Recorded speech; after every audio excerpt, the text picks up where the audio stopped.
How's Alex doing?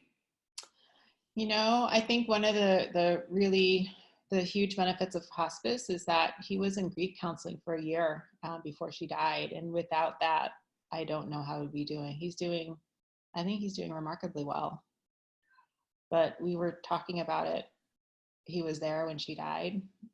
He wanted to be there. We talk about her all the time, and so I think he's doing. I think he's doing as well as he can be. So you had asked him, well, firstly, I'm glad to hear that.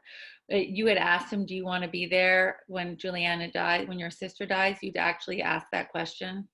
I think we talked about it, and then when we knew that night, we told him, and we asked if he wanted to be there, and he wanted to be there for part of it. So yeah. And obviously, I mean, as evidenced by his desire to sleep in her bedroom, it was not traumatic for him. It's yeah, and that's the amazing thing. I think that you can't even think about this stuff, right? It's too hard. It's impossible to imagine. You Yeah, can't it is. possibly imagine.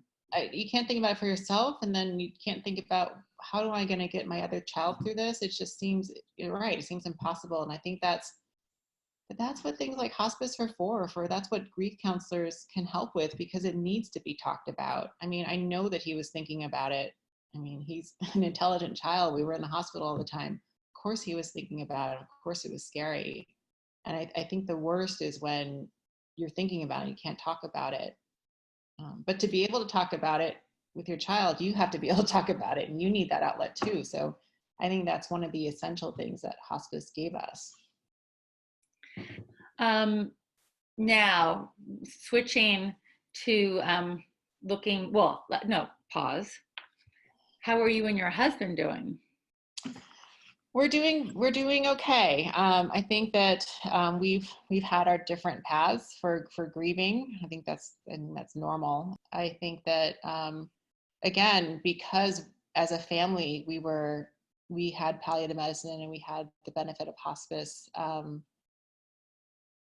This is never easy, and it's even though you prepare for it, you can't really be prepared, and grief at a loss like that takes you in all different kinds of directions. I think we're okay. We're stronger as a family together for having gone through this. I'm very glad to hear that. Yeah. I do.